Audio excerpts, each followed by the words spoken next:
Hello. In this video, I wanted to talk to you about rituals, rites, you could call them. And I'm not talking about spiritual rituals or magical rituals or things like that, like exorcism or casting the I Ching or doing a spiritual devotion or summoning something or something like that. I'm talking about the ritual of your everyday life and the rites of your everyday life and how you can apply those things into working your spiritual practice into your everyday life. There's a lot of people that are involved in meditation practices that don't put, especially what I mean is in the West, that don't put a lot of interest into rites and ritual. And I mean, they don't like big church ceremonies on it. They just want to do meditation. Okay. But in all the Eastern traditions, there's an emphasis about applying to meditation, applying your consciousness, if you're engaging in a meditation practice, into rites and putting order into your life in that way that allows you to harmonize your life with your cultivation or meditation practices. This is very important.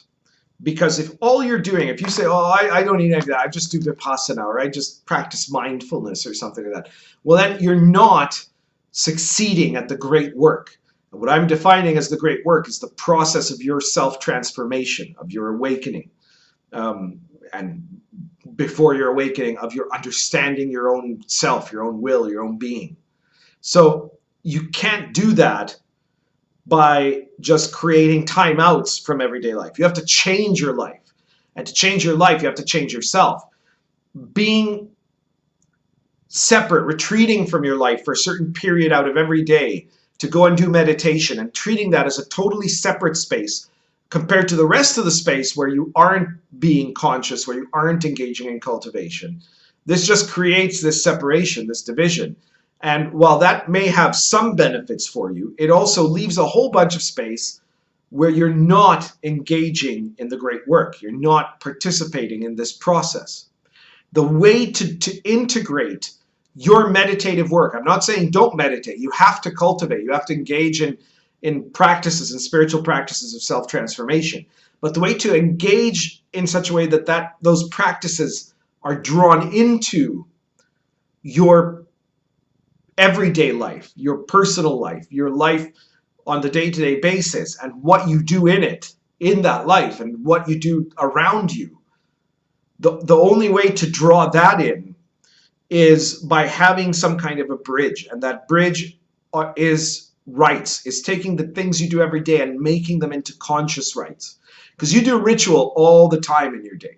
The only thing is it's not conscious ritual. It's not spiritual ritual either. It's everyday things you do in a ritualized fashion, but you do them unconsciously.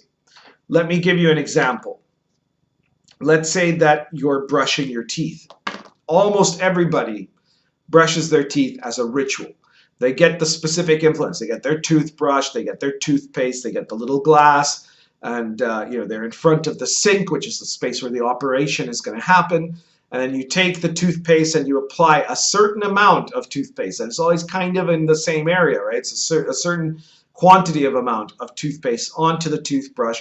You fill the little glass with a certain amount of water. You put some of that water in your mouth. You slush it around there for 2 or 3 or 5 or 10 slushes, and then you spit it out into the sink, not somewhere else. So all of this is very structured. It's very ordered. Then you put the toothbrush in your mouth and you move it around in your mouth in a certain way, a specific way. That's probably the same way every time you do it, the same general pattern of how you brush your teeth, which hopefully is the way your dentist told you to do it. Maybe not, I don't know. But the point is, all of that is a ritual. It's a set of ordered ideas, an ordered structure in a way that you've structured something you do in your life. But you're doing it in an unconscious way. So you could say, okay, but then what is conscious about brushing your teeth? Well, if you show up to that toothbrushing experience and you ask yourself, why am I brushing my teeth? What's it for? Right?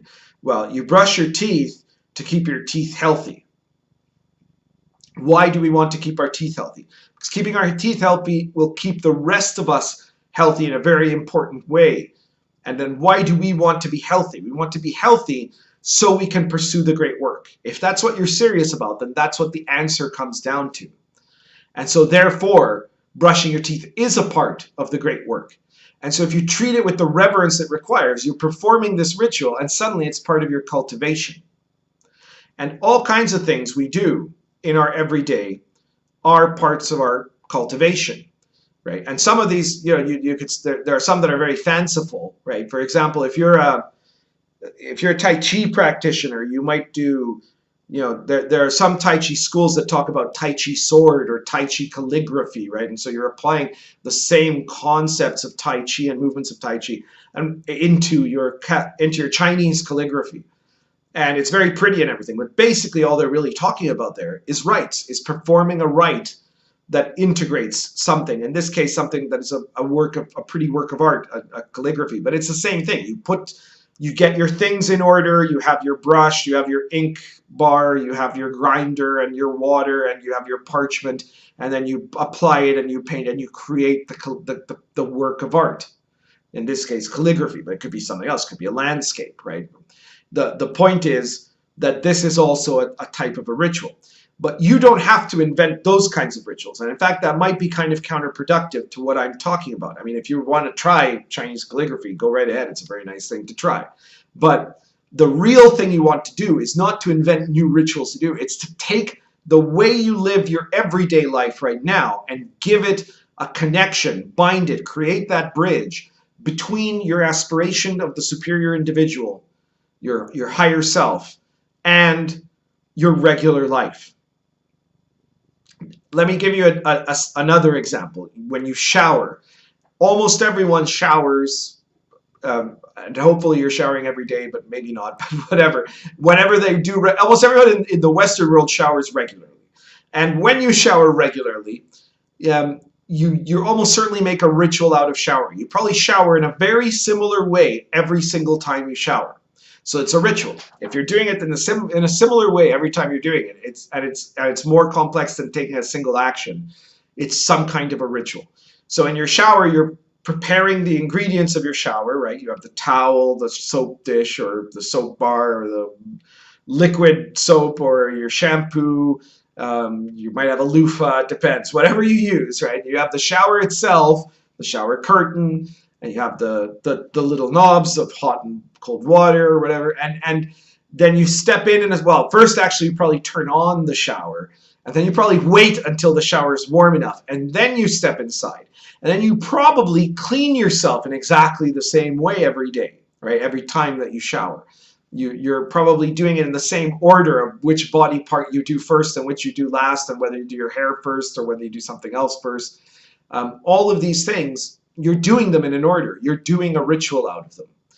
Now, let's say that you wanted that you were a tantrist, right? You wanted to engage in a tantric activity, and you taught in a tantric discipline, and you taught yourself to attend to your daily shower as if it was a ceremonial purification, which when you think about it, it really is. It is a ceremonial purification because you're trying to cleanse yourself, right? You're cleansing your body to make it healthy, and it is something also that affects your emotional state, your mind. When you get into the shower in the morning, that's probably the moment where you're first starting to really wake up. You feel more energized, you feel maybe more relaxed, the water calms you. If it's wintertime, the water gets you warmed up. If it's summertime, the water probably cools you down. So it has all these marvelous properties that contribute to your ability to perform the great work. So let's say that you turn on the stream of the water and you think of the water as being the water of the river of life, whether it's the Ganges or whichever one you prefer. Hopefully the water you're using in your shower isn't in the same condition as the current water going through the Ganges, but probably also statistically, some of the water that comes through your shower at some point in history went through the Ganges, right? Because water circulates all over the world. So envision it as being the water of the sacred river. Stand in front of the stream of the shower, and before you step in, you draw water, you cup water into your hands, and you ceremonially put it on your face, 3 times. And then you ceremoniously dunk your head into the stream. To the crown of the head, you put the water, you let it pour down your body, and you do that 3 times. And then you step inside. And then as you wash yourself in its different positions, you remember and are consciously engaged with the notion of this water being something that cleanses not just the body but also the spirit, right? And that it serves this purpose, the purpose of connecting to your higher self, the whole process of connecting to your higher self, of cultivation. So as you can see, all kinds of things you're doing in your life, in your regular life, in your daily routine, in your job, in your family, in your work, in your hobbies, in your free time, involve rituals. And all you need to do is really bring your consciousness into the ritual to make it a conscious ritual and therefore a part of your cultivation practice. If you take a shower the way I just described, your shower is now a part of your cultivation practice, isn't it? It's something that you're integrating into cultivation, into spiritual cultivation.